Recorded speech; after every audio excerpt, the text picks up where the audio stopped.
Hormuz संकट की वजह से भारत समेत कई देशों में पेट्रोल सीएनजी की कीमतें चढ़ गई हैं। इसी बीच बीजिंग से एक ऐसी खबर सामने आई है जिसका भारत को लंबे समय से इंतजार था। जी हां, रूसी राष्ट्रपति व्लादिमीर पुतिन और चीनी राष्ट्रपति शी जिनपिंग के बीच गैस सप्लाई को लेकर एक बहुत ही बड़ी डील हुई है। Power of Siberia two gas pipeline ये कोई मामूली पाइपलाइन नहीं बल्कि 2600 किलोमीटर लंबा एक ऐसा महाग कॉरिडोर है जो आर्कटिक साइबेरिया से गैस लेकर मंगोलिया के रास्ते सीधे चीन के उत्तरी हिस्से तक पहुंचेगा। भले ही ये डील रूस और चीन के बीच हो रही हो, लेकिन इसका फायदा भारत को भी होने वाला है। अभी चीन अपनी गैस की जरूरतों को पूरा करने के लिए कतर और ऑस्ट्रेलिया जैसे देशों से समुद्री रास्ते के जरिए भारी मात्रा में एलएनजी खरीदता है। जैसे ही रूस की ये नई पाइपलाइन शुरू होगी, चीन को जमीन के रास्ते ही 50 अरब घन मीटर से गैस मिलने की उम्मीद है। इसके बाद चीन अंतर्राष्ट्रीय बाजार से एलएनजी खरीदना भारी मात्रा में कम कर देगा और वहीं फिर डिमांड गिरते ही अंतर्राष्ट्रीय बाजार में भी गैस और तेल के दाम काफी ज्यादा सस्ते हो जाएंगे। इसका सीधा फायदा भारत, जापान और दक्षिण कोरिया जैसे देशों को मिलेगा।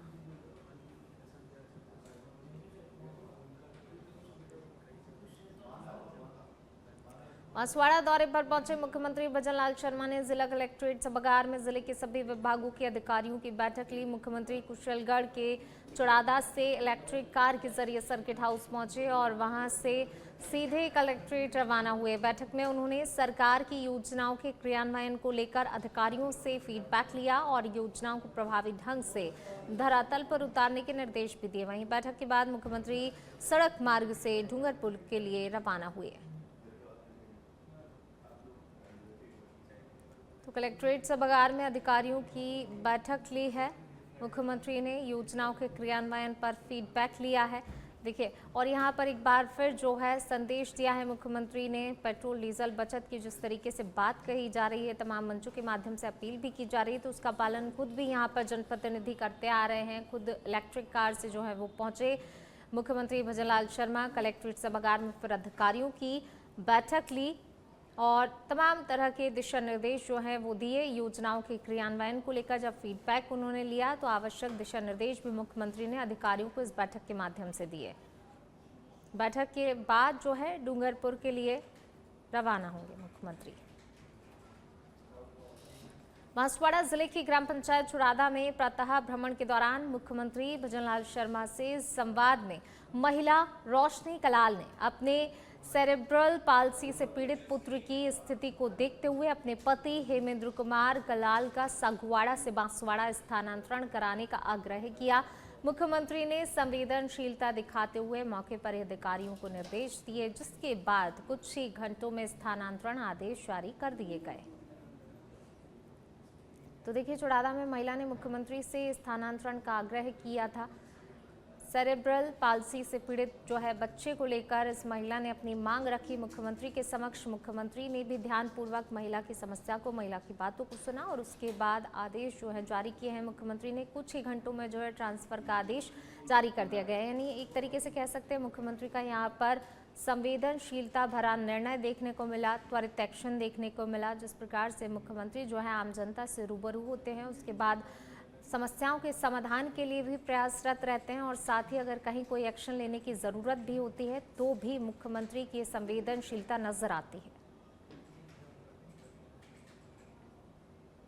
जयपुर के दूदू में राजस्थान के उप मुख्यमंत्री डॉक्टर प्रेमचंद बैरवा आज दूदू मालपुरा रोड स्थित बैरवा समाज की प्रस्तावित धर्मशाला का भूमि पूजन और शिलान्यास कार्यक्रम में शामिल हुए। कार्यक्रम में समाज के लोगों ने डिप्टी सीएम का पारंपरिक स्वागत किया। बड़ी संख्या में स्थानीय जनप्रतिनिधि और लोग भी उपस्थित रहे। भूमि पूजन को समाज के विकास और एकजुटता के लिए बड़ी सौगात माना जा रहा है। उप प्रधान कैलाश जाट सहित अन्य जनप्रतिनिधिगण भी कार्यक्रम में मौजूद रहे।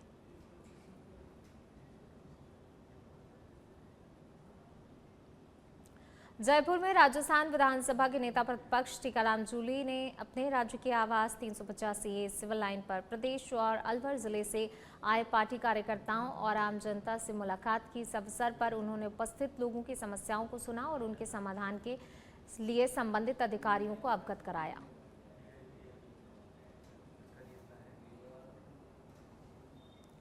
तो प्रदेश और अलवर ज़िले के लोग पहुंचे। देखिए यहाँ पर अपनी अपनी समस्याओं को लेकर जो है उन्होंने समस्याएं रखी, अपनी समस्याओं के बारे में विस्तार से जानकारी दी और टीकाराम जूली ने भी जो है सभी की समस्याओं को सुना और अधिकारियों के लिए आवश्यक दिशा निर्देश भी यहाँ पर दिए हैं।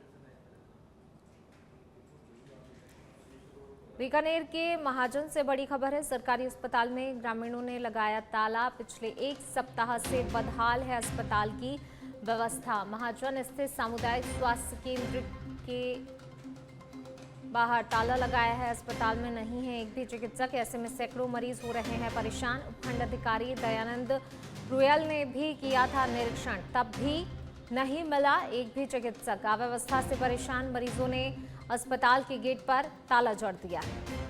तो देखिए कहीं ना कहीं जो है अव्यवस्था को लेकर परेशान थे ये मरीज। ऐसे में आक्रोशित भी हो गए। जाहिर सी बात है कि अगर अव्यवस्था से काफ़ी ज़्यादा परेशानी हो रही है, ऐसे में आक्रोशित होना मरीजों का लाजमी भी है। मरीजों के परिजन भी ऐसे में परेशान होते हैं। और देखिए तस्वीर सामने आई ऐसी कि जब अस्पताल के गेट पर ही ताला लगा दिया, इस कदर ये परेशान हो गए कि इन्हें मजबूरीवश ऐसा कदम उठाना पड़ा है। 2 डॉक्टर का पीजी में सिलेक्शन हो गया है और यहाँ का डॉक्टर बलराम कोकड़ा तो वैसे भी सुर्खियों में रहते हैं और आज वो बिना अपनी छुट्टी लगाए हुए अपने काम या ऑफिशियल काम बीकानेर गए हुए हैं। 2 दिन पूर्व एसडीएम साहब ने यहाँ जब यह दौरा किया तो व्यवस्था खराब थी, हमने अवगत करा दिया था। और अभी सीएम साहब से बात हुई है तो उन्होंने कहा डॉक्टर राजेंद्र जी जो डेपुटेशन पे नापासर में है। पिछले 4-5 दिन से हम कंटिन्यू देख रहे हैं महाजन में 16-17 कर्मचारियों का जो स्टाफ है वो मौजूद नहीं है और डॉक्टर है, डॉक्टर लोग भी नहीं आ रहे हैं। तो दूर दराज गाँवों से हॉस्पिटल जुड़ा है। महाजन हल्की एक गांव नहीं है, महाजन एक कस्बा है। तो इसमें आज डॉक्टर ना होना ये दुर्भाग्य की बात है। काफी मरीज परेशान हैं और लू का गर्मी का मौसम है। एक भी डॉक्टर ना मिलने से मरीजों को काफी परेशानी हो रही है। जोधपुर के ओशिया से बड़ी खबर है। क्षेत्र में एटीएस और स्थानीय पुलिस की बड़ी कार्रवाई देखने को मिली है। पत्थर कट्टर पर संयुक्त रेड में भारी मात्रा में अवैध विस्फोटक सामग्री बरामद की है। कोयला, नमक, गंधक सहित विस्फोटक सामग्री बरामद हुई है। पुलिस ने मौके से एक आरोपी को गिरफ्तार किया है। चराई गांव के पास चल रही थी अवैध स्टोरिंग की गतिविधि। ओशिया के थानाधिकारी सुरेश बिश्नोई के नेतृत्व में कार्रवाई हुई है। एटीएस, जोधपुर ग्रामीण टीम और स्थानीय पुलिस मौके पर मौजूद रही। जब्त सामग्री की कीमत बताई जा रही है लाखों रुपए की। पुलिस ने आरोपी को गिरफ्तार कर शुरू की है जांच।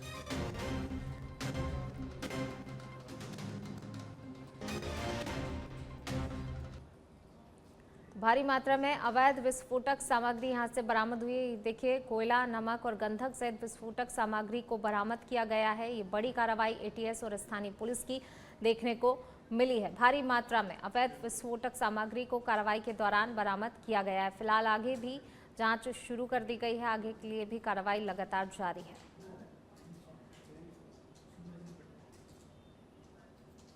तो ओशिया से ये खबर आपको बता रहे हैं जहाँ से भारी मात्रा में अवैध विस्फोटक सामग्री को बरामद किया गया है। कोयला, नमक और गंधक सहित जो है अन्य विस्फोटक सामग्री बरामद हुई है। एटीएस और पुलिस की संयुक्त कार्रवाई ओशिया क्षेत्र में देखने को मिली है। फिलहाल जो है पुलिस आगे की जांच पड़ताल में भी जुटी हुई है। कार्रवाई जारी है। और ज़्यादा बातचीत के लिए सहयोगी सुनील हमारे साथ जुड़ गए हैं। सुनील, क्या कुछ अपडेट इस पूरे मामले को लेकर? भारी मात्रा में विस्फोटक सामग्री बरामद हुई है। जी, मैं बताना चाहूंगा ये जो ओसिया विधानसभा क्षेत्र के अंदर जो अवैध खनन का कार्य जो चल रहा है उसी को लेकर ये ओसिया के थाना क्षेत्र के चेरई गांव के अंदर जो विस्फोट सामग्री बरामद हुई है इसमें कोयला, नौसादर और ये विस्फोटक सामग्री सहित कई बड़ी भारी मात्रा में जो बरामद हुआ है उसी को लेकर ओसिया पुलिस और एटीएस की संयुक्त कार्रवाई हुई है और थानाधिकारी सुरेश बिश्नोई ने कार्रवाई की और इसमें एक आरोपी को गिरफ्तार भी किया गया है। और ऐसी पदार्थों की वजह से कहीं ना कहीं छोटे बड़े कई और भी हादसे पूर्व में हो चुके हैं और कहीं भी कार्रवाई हुई है, लेकिन ये अभी तक की सबसे बड़ी कार्रवाई है और एक आरोपी को गिरफ्तार किया है और आगे की जांच चल रही है। जी, शुक्रिया आपका इस तमाम जानकारी को साझा करने के लिए सुनील। टोंक जिला कलेक्ट्रेट परिसर स्थित अटल सेवा केंद्र में चल रही जनसुनवाई के दौरान भीषण गर्मी के बीच एक लड़की बेहोश हो गई। मौके पर मौजूद कालिका यूनिट की महिला कांस्टेबल ने तुरंत ही लड़की को संभाला और उससे पानी पिलाकर हिम्मत दी। हालांकि जिला प्रशासन ने जनसुनवाई स्थल पर पहले से छाया और पानी की व्यवस्था कर रखी थी, फिर भी गर्मी और भीड़ के कारण ये घटना घटित हुई। सिरहुई जिले के रेवदा क्षेत्र में डबाड़ी मोड़ के पास गुरुवार को दर्दनाक सड़क हादसा हो गया। जानकारी के अनुसार एक तेज रफ्तार ट्रक ने बाइक को टक्कर मार दी, जिससे कि बाइक सवार 3 लोगों की मौत हो गई। हादसे की सूचना मिलते ही अनादरा पुलिस मौके पर पहुंची। तीनों घायलों को एम्बुलेंस की सहायता से अस्पताल पहुंचाया, जहां चिकित्सकों ने उन्हें मृत घोषित कर दिया। टक्कर के बाद बाइक पूरी तरह से क्षतिग्रस्त हो गई। पुलिस मामले की जांच में जुटी है।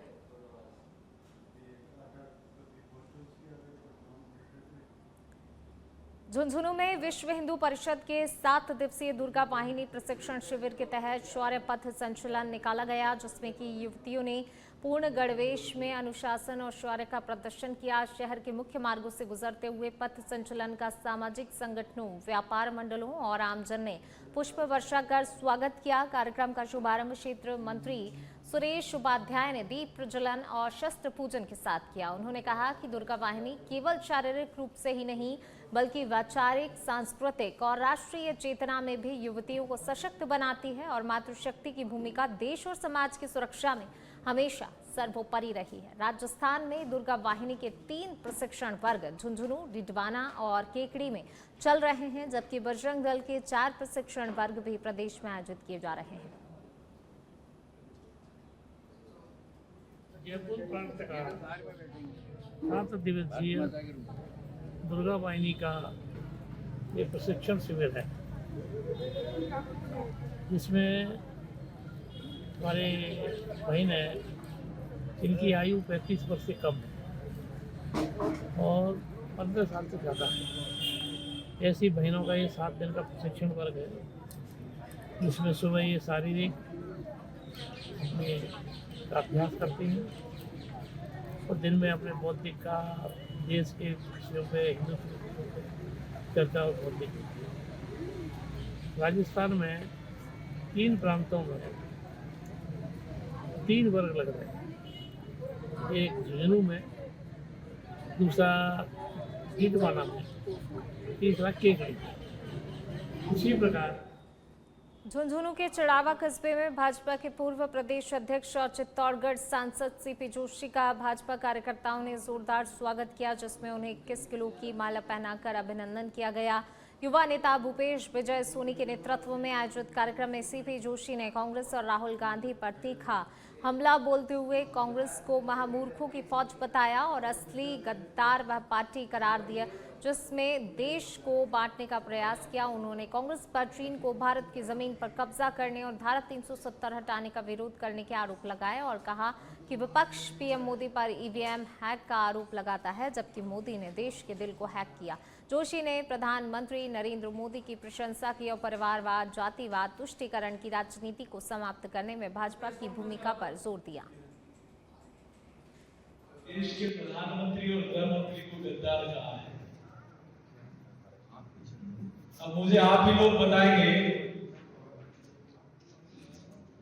कि जिस खानदान ने प्रधानमंत्री की कुर्सी के लिए मां भारती के टुकड़े करा दिए, वो गद्दार है कि नहीं? ईमानदारी से बताना। जिन्होंने भारत भूमि को हजारों वर्ग किलोमीटर चीन पर कब्जा कर लिया और कुछ नहीं बोले, वो गद्दार है कि नहीं है? जरा जोर से बोलो, है कि नहीं है? और जिन्होंने धारा 370 कश्मीर में लगा दी और प्रधानमंत्री जी और गृह मंत्री जी ने हटाई, तो जिन्होंने इसका विरोध किया वो गद्दार है कि नहीं? जिन्होंने इस देश में भारत तेरे टुकड़े होंगे इंशाअल्लाह इंशाअल्लाह के नारे लगाने वाली गैंग के साथ खड़े हुए, तो वो गद्दार है कि नहीं? धौलपुर में भाजपा कार्यकर्ताओं ने किसान मोर्चा के प्रदेश अध्यक्ष और पूर्व केंद्रीय मंत्री कैलाश चौधरी का जोरदार स्वागत किया। कैथरी बॉर्डर से तसीमो गांव तक फूल मालाओं और साफा पहनाकर अभिनंदन किया गया। तो वहीं धौलपुर शहर में जगदीश टॉकी से भाजपा कार्यालय तक करीब 4 किलोमीटर की ट्रैक्टर यात्रा भी आयोजित की गई। इस यात्रा में पूर्व जिला अध्यक्ष सत्येंद्र पाराशर और कई कार्यकर्ता शामिल थे, जिसमें सड़क किनारे लोग भी नारेबाजी और पुष्प वर्षा कर उत्साह बढ़ाते हुए नजर आए। ट्रैक्टर यात्रा ने पार्टी कार्यकर्ताओं में नई ऊर्जा और जोश भी भर दिया।